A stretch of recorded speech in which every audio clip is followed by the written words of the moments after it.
Okay guys, so to start off with, I already have this base ready. Now I'll tell you why later. So what I'm basically doing is I'm just filling up the whole canvas because I wanted the background to also look like the skin color that I was gonna use as base skin color for the face. But I'd suggest if you are going for any other color for the background, just choose a skin color as a base first and just fill the whole face with that.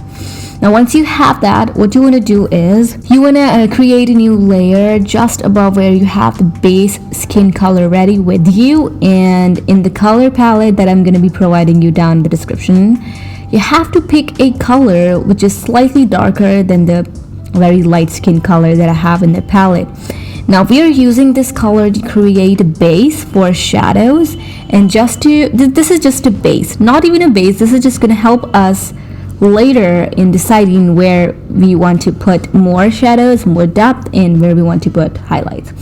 So the reason why I first go in with the lighter color just because of that only reason, that I just want some guidance when I'm later in my painting process. And it also makes the whole face painting look good. So that's what I'm doing. And the technique that I'm using, just because I want to kind of avoid using smudge brush, not completely, but as much as I possibly could. So the technique to use it is to kind of I'm actually using airbrush triangle.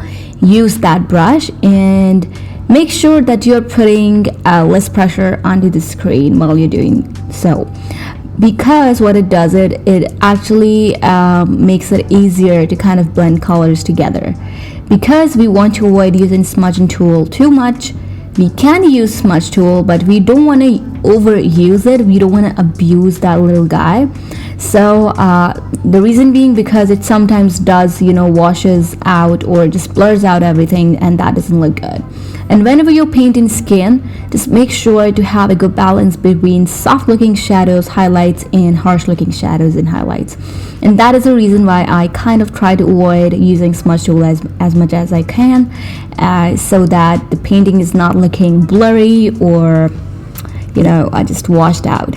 So that is the reason, that is the technique that I'm using here. By the way, I do have a video on shading, and I actually did use some other software, but that is helpful. The principal techniques that I used in that software are applicable to any software that you are using.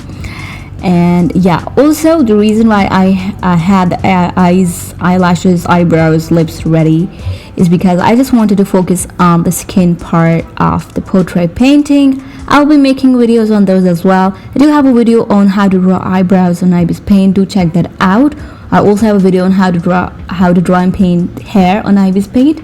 But yeah, if you want me to do it on eyes and on lips as well, just let me know down in the description that you guys want to see that video. So now that you are happy with the base, you have to pick this pink color that we have in the second row, and this light pink color, and you have to start shading with this color. Just go over the base shadows that you have on the first layer, and this time you want to make sure that the size of the brush is a little smaller, because we want to add some detail. So wherever you are adding details or harsh looking shadows, just decrease the size of the brush. And the reason why I use bigger sized brushes while I'm painting skin or while I'm painting a bigger area is because it's then really easy to kind of blend those colors out together. I'm also using this brownish darker skin kind of color that I have on the first row, the first color that we have on the first row, and I am actually going back and forth between these two colors to create a really nice looking shadow and depth around the eye area. And I'm gonna do the same for the whole face. So you have to, in the second step, basically what you have to do is you have to go back and forth between this pink color and this darker skin color. Just go back and forth. And again, if you messed up, just go ahead and use a smudge brush, but if not, you are good to go. Just use the airbrush triangle that you were using. So the reason why we have colors from different undertones is because First is we don't want the face painting to look ashy at all. And the reason why your face painting might look ashy is because you're just using only colors from only one undertone, and maybe you're just using a skin color in a darker version of that skin color, and that's it. And that just makes the whole face look ashy, grayish, and lifeless. So the reason why we have colors from different undertones, especially from pink undertone, is because we do have blood and underneath our skin, and it shows up sometimes, and it does show up on our face in different forms. So that is the reason why you should always include colors from different undertones. Now also one more thing to know is that I have here colors from 2 different undertones, but if you're painting, or if your portrait painting has an environment around it, or if the face has an environment around it, pick colors up from the environment and just add that color onto the face, because our face does reflect light, and if we are in a certain environment where we have a lot of colors around us or lighting around us, then our face is going to actually reflect that light back. So you do want to have some of those colors painted onto the face, so that it does look that it exists in that environment. And sometimes when the painting or the portrait painting is not really going well with the background or the environment that you have, this might be the reason that you're not really including the colors from the environment as well. And it does really help to kind of merge all of the elements that you have in the painting together really well. So I really hope this is making sense, you guys. So yeah, basically here I am just going back and forth between that pink color and that darker skinned kind of color. And as you guys just saw, as you guys can see, I'm not really using smudge brush as frequently, because at this point I'm actually getting really good with this soft airbrush in how to paint with that and not use any smudge brush. It comes with practice. So if you are not there yet, just don't worry, just keep practicing and you'll get there one day. So that's what I am basically doing here. And also I had some really white looking patches, so I went ahead and picked up the slightly darker color than the skin color and painted that color over the white parts. Those were looking too much. It looked as if it just looked weird, so that is the reason why I did that. So yeah, that's what I'm doing. And also I'm sorry if I seem lost somewhere in the video, because the background noises are just kind of interrupting me, and sometimes I just lose track of what I was saying. So yeah.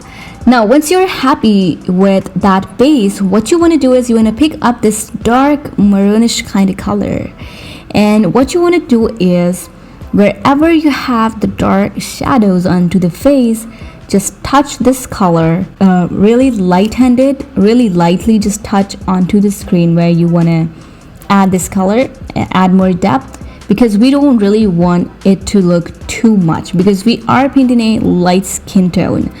And it doesn't really matter, it wouldn't matter if you were painting a darker skin color, but if you're painting a lighter skin color, just make sure you're barely adding this color, because we don't want to look too much. So what I was doing is I just increased the size of the brush and touched the screen really light-handed, and it did the job.